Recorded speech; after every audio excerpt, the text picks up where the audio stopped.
Ferrari's Qatar disaster was not an accident. Hamilton warned them the car was unsafe. The FIA has now released new evidence proving exactly what went wrong. Before we break down the truth Ferrari hoped you would never hear, make sure you subscribe because this story hits harder than anything you've heard all season.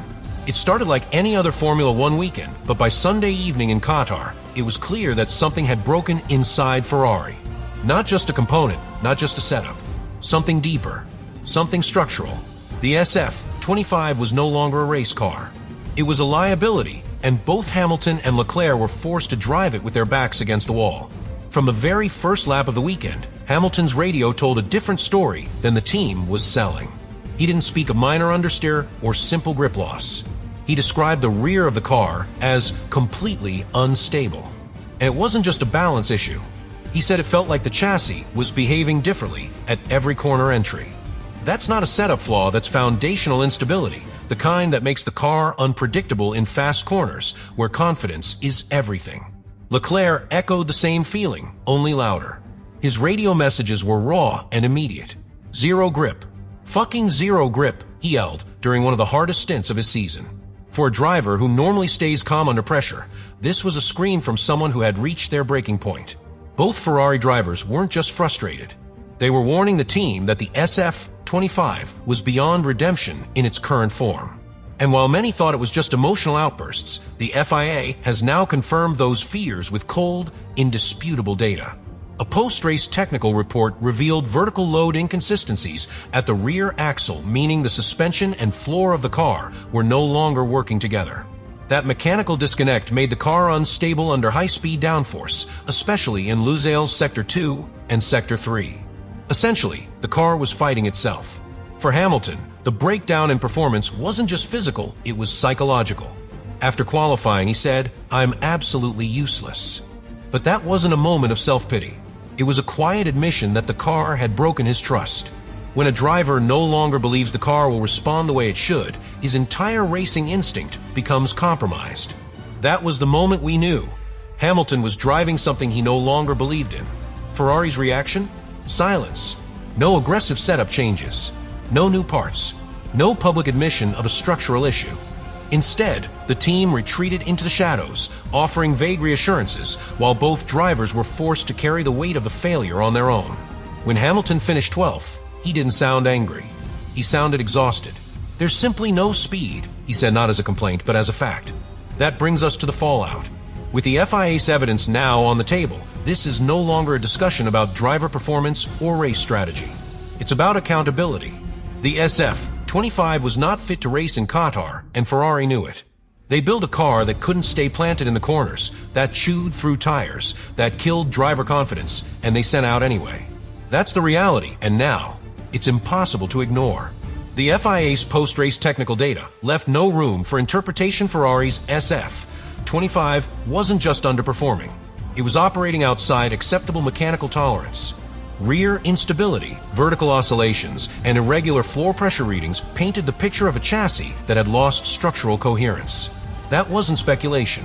That was logged, time-stamped telemetry, lap after lap. And both drivers had already described those exact symptoms with their voices breaking over the radio before any data confirmed it. Across the entire race, the numbers were consistent and damning. Ferrari lost an average of 0.8 to 1.2 seconds per lap compared to Red Bull and McLaren. But the real shock came when they were outpaced by Alpine and Williams, two teams with less budget, fewer personnel, and no business being ahead of Maranello on pure race pace. That performance gap wasn't random. It followed a precise pattern that corresponded to the SF-25's most vulnerable moments: fast direction changes and traction zones under load. In those key sectors, especially in Losail's sweeping middle section, the car failed to maintain aerodynamic consistency. The core issue was a microscopic disconnection between the rear suspension mounts and the floor structure. That gap created inconsistent downforce delivery. In simpler terms, the car didn't know how to behave when speed increased. The drivers were asking for grip and receiving silence. No feedback, no trust. That's not just a loss of performance. It's a breach of mechanical communication between man and machine. The tire degradation followed logically. When a car doesn't apply vertical load consistently across the contact patch, the rubber overheats unevenly. That's exactly what happened in Qatar. Despite starting on a hard compound, Hamilton radioed in after just a handful of laps, saying the car was nearly impossible to keep on track. The rear tires were screaming long before strategy windows opened. The SF-25 wasn't just using up tires. It was destroying them from the inside out, thermally and structurally. Even strategic attempts to recover were meaningless. Hamilton broke park firm ahead of qualifying an emergency move to find balance and still ended up P17 on the grid. Leclerc, despite staying within setup limits, couldn't find stability either. They were on opposite ends of configuration, but both cars performed identically bad. That's a clear sign the issue wasn't adjustable. It was embedded in the car's DNA. Back in the garage, engineers ran simulations to explain the data. The results were worse than expected. The simulator showed a stable aero map. The real car had invisible turbulence zones where the floor should have been sealed. That simulation to track discrepancy is the deadliest kind. It means everything Ferrari used to design the SF-25 told them it was working until it touched the tarmac. That gap between theory and reality is what ruins seasons. In Formula One, performance is fragile, but trust is sacred. And when both drivers deliver the same message, lap after lap, from two completely different setups, and the data confirms it point for point, there is no room for doubt. The SF-25 isn't misunderstood. It's fundamentally flawed. And Ferrari's refusal to admit it earlier only deepens the wound. The numbers don't lie. The radios don't lie. And now, not even the FIA can cover for them. At the heart of Ferrari's collapse in Qatar lies a subtle but devastating flaw, one that didn't show up in factory data, but revealed itself brutally under real-world load. A millimetric disconnection between the SF-25's rear suspension and floor structure. It may sound like a minor detail, but in Formula One, tolerances are razor-thin. That microscopic imbalance created chaotic aerodynamic consequences. The car's underbody downforce would engage, then vanish as the chassis twisted under lateral stress. It didn't just reduce grip, it destroyed consistency.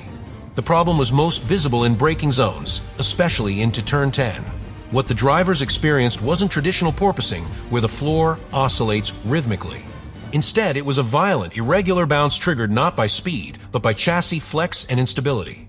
Lewis Hamilton described it as a sudden loss of rear grip mid-brake.